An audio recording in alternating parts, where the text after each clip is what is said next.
4ஆம் நூற்றாண்டில் சோழர்கள் சிற்றரசு நிலைக்கு தள்ளப்பட்டாங்க. பல்லவர்கள் தமிழகத்தில் கால் ஊன்ற ஆரம்பிச்சாங்க. காஞ்சி கோட்டையை கைப்பற்றி பல்லவ சாம்ராஜ்யத்தை தன்னோட கட்டுப்பாட்டுக்குள்ள வெற்றி தோல்விகள், பயன்படுத்தப்பட்ட போர் தந்திரங்கள், செய்யப்பட்ட சூழ்ச்சிகள், வரலாற்று புதினம்தான் சிவகாமியின் சபதம்.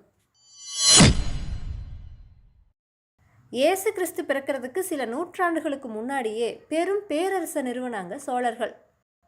கிபி 4ஆம் நூற்றாண்டு வரைக்குமே அவங்க தான் தமிழகத்தில் ஆதிக்கம் செலுத்தினாங்க. 4ஆம் நூற்றாண்டில் சோழர்கள் சிற்றரசு நிலைக்கு தள்ளப்பட்டாங்க. அந்த சமயத்தில் தான் பல்லவர்கள் தமிழகத்தில் கால் ஊன்ற ஆரம்பித்தாங்க. சோழர்கள் மறுபடியும் தலையெடுக்க ஆரம்பித்த 9ஆம் நூற்றாண்டு வரைக்குமே சுமார் 400 ஆண்டுகளாக தென்னிந்தியாவில் பல்லவர்களோட ஆதிக்கம்தான் அதிகமாக இருந்துச்சு. காஞ்சியை தலைநகராக கொண்டு ஆட்சி செஞ்ச பல்லவர்களோட செல்வாக்கு இலங்கை வரைக்கும் பரவி இருந்துச்சு. முதலாம் மகேந்திரவர்மனும் அவரோட மகனான நரசிம்மவர்மனும் தான் பல்லவர்களில் சிறந்து விளங்கின அரசர்கள். கலை, இலக்கியம், காவியம், ஓவியம்னு எல்லாமே இவங்க காலத்திலேயே தமிழ்நாட்டில் மேலோங்கி வளர்ந்துருக்கு. அது கூடவே பல்வேறு சமயங்களும் பல்வேறு போட்டிகளுக்கு இடையில வளர்ந்துருக்கு. பல்லவர் காலத்தில் தான் தமிழ்நாட்டில் என்றைக்குமே கண்டிராத வகையில் கற்கோயில்களும் பல இலக்கியங்களும் தோன்றி வளர்ந்துருக்கு. இப்படிப்பட்ட புகழ் வாய்ந்த பல்லவ சாம்ராஜ்யத்தை 7ஆம் நூற்றாண்டோட துவக்கத்தில் மகேந்திர பல்லவன் ஆண்டுட்டு இருந்தார். இந்த நிலையில தான் காஞ்சி கோட்டையை கைப்பற்றி பல்லவ சாம்ராஜ்யத்தை தன்னோட கட்டுப்பாட்டுக்குள்ளே கொண்டு வரணுங்கிறதுக்காக வாதாபி, அதாவது இன்றைய கர்நாடக பகுதியை ஆட்சி செஞ்சுட்டு இருந்த சாளுக்கிய மன்னனான புலிகேசி காஞ்சி மேலே படையெடுத்துட்டு வராரு. இந்த படையெடுப்பில் ஏற்பட்ட வெற்றி தோல்விகள், பயன்படுத்தப்பட்ட போர் தந்திரங்கள், செய்யப்பட்ட சூழ்ச்சிகள், வஞ்சம் தீர்க்கிறதுக்காக செய்யப்பட்ட ராஜதந்திரங்கள், அதனால் ஏற்பட்ட விளைவுகள், இதையெல்லாம் ஏற்கனவே வரலாற்றில் பதிவு செய்யப்பட்டிருக்கு.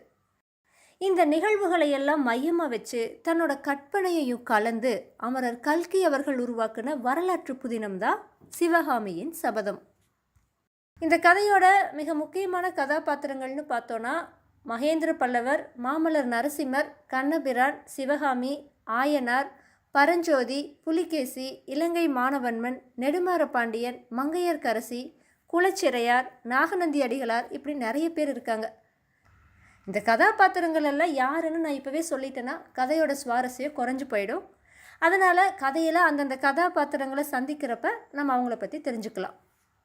இந்த கதாபாத்திரங்களில் நிறைய பேர் சரித்திர புகழ்பெற்ற உண்மையான கதாபாத்திரங்கள் மற்றும் சில பேர் கனவிலோ கற்பனையிலோ கல் சொன்ன கதைகளிலோ உதயமானவர்கள்னு கல்கி அவர்களை குறிப்பிட்டிருக்காரு. அப்புறம் இந்த கதையில் வர நிகழ்வுகளில் சில முக்கியமான நிகழ்வுகள் எல்லாம் சரித்திர ஆதாரமுடையவையாக இருக்குது. அது என்னென்னங்கிறத சுவாரஸ்யம் கருதி கதையோட முடிவில் சொல்லலான்னு நினைக்கிறேன். சரிங்க, இந்த கதையை பற்றின அறிமுகம் போதுன்னு நினைக்கிறேன். நம்மளோட அடுத்தடுத்த காணொளிகளில் நாம் சிவகாமியின் சபதத்தோடு பயணம் செய்வோம்.